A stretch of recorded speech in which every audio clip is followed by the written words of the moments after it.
Hello everyone, and welcome back to my channel. In today's video, we're going to dive deep into the varicella virus, which is the virus responsible for chickenpox. We'll explore the symptoms, treatment options, and, of course, some practical prevention tips to keep you and your loved ones safe. Symptoms of varicella virus.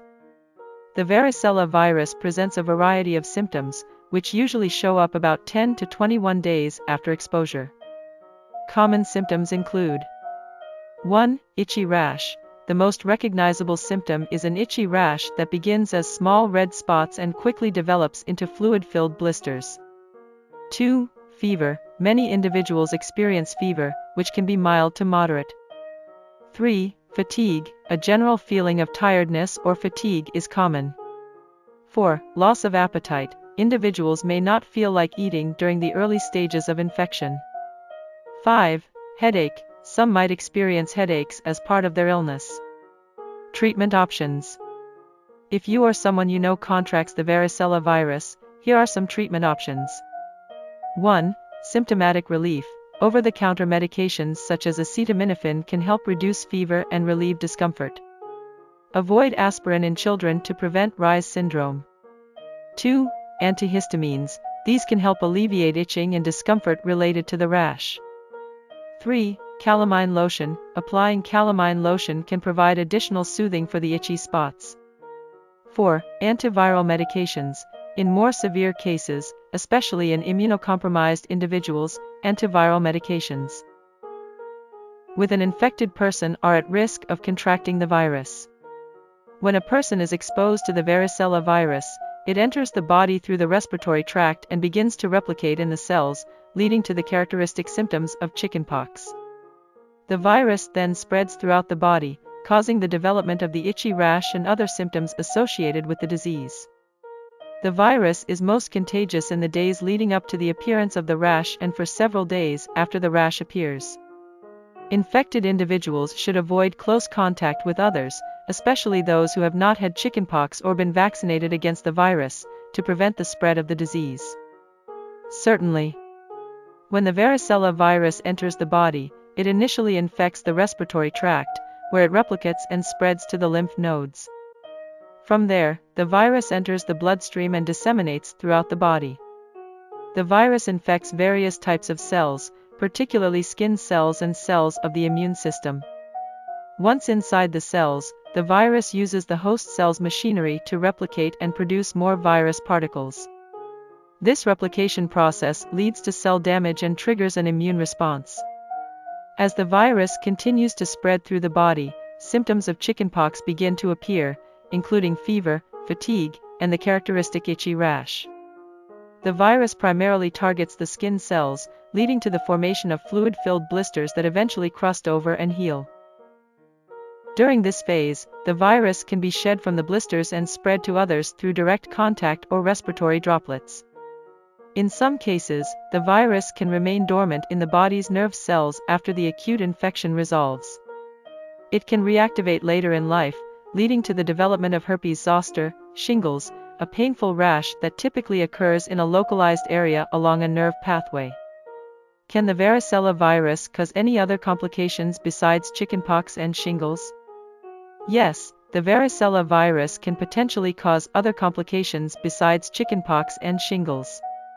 Some of the possible complications associated with varicella infections include 1. Pneumonia. In severe cases, varicella infection can lead to pneumonia, which is an infection of the lungs that can cause breathing difficulties and other complications. 2. Encephalitis. Varicella infection can rarely lead to inflammation of the brain, known as encephalitis, which can cause neurological symptoms such as confusion, seizures, and altered consciousness. 3. Secondary bacterial infections. Scratching the chickenpox blisters can lead to secondary bacterial infections, such as impetigo or cellulitis, which may require medical treatment with antibiotics. 4. Rash syndrome. Although rare, varicella infection in children treated with aspirin may increase the risk of developing Rash syndrome, a serious condition that affects the liver and brain. 5. Complications in pregnant women. Pregnant women who contract varicella during pregnancy are at risk of developing complications such as congenital varicella syndrome in the baby, which can cause birth defects. It is important to seek medical attention if you experience any concerning symptoms or complications related to varicella infection. Vaccination remains the most effective way to prevent these potential complications associated with varicella virus infections. Is there a vaccine to prevent chickenpox? Yes, there is a vaccine available to prevent chickenpox. The varicella vaccine is recommended for children and adults who have not had chickenpox or been vaccinated against it.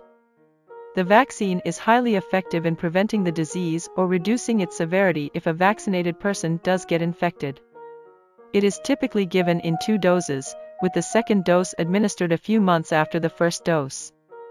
Vaccination against chickenpox has been successful in reducing the number of cases and complications associated with the disease. How long does the chickenpox vaccine last? Will I need a booster shot?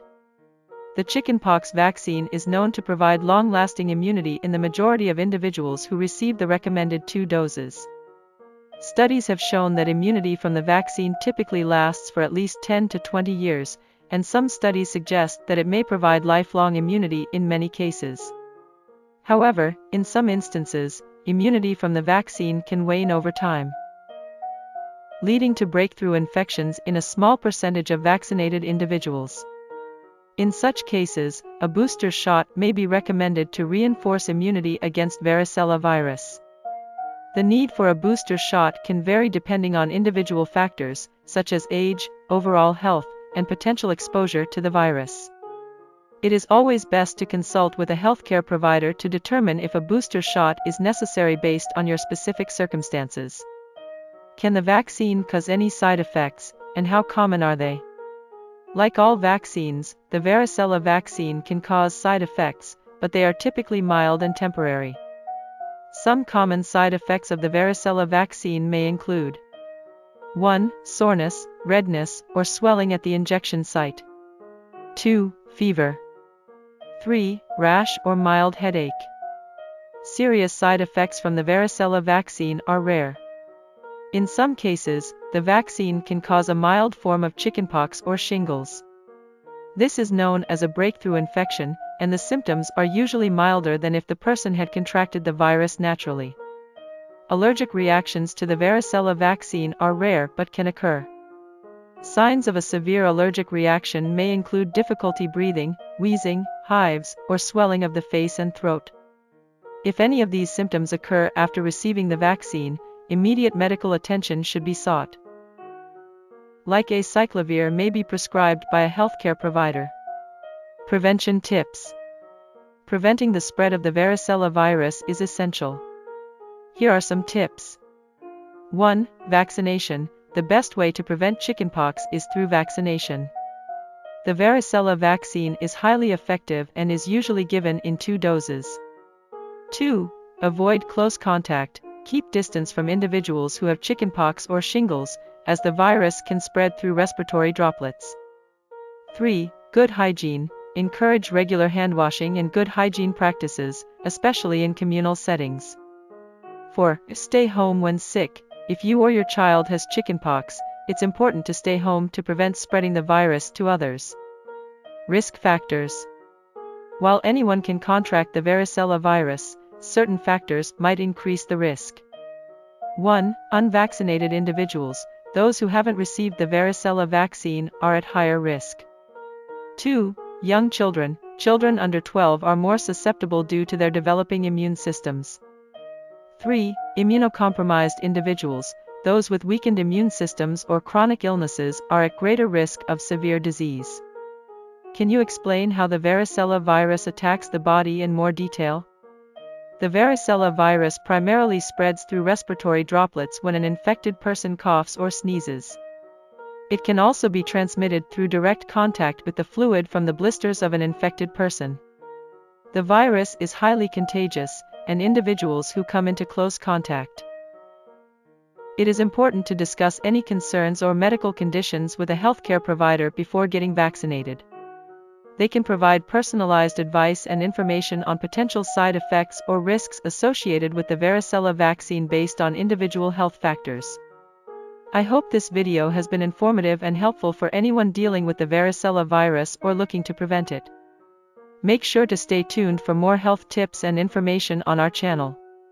If you found this video helpful, don't forget to like, subscribe, and share it with others who might benefit from it. Until next time, stay healthy and take care.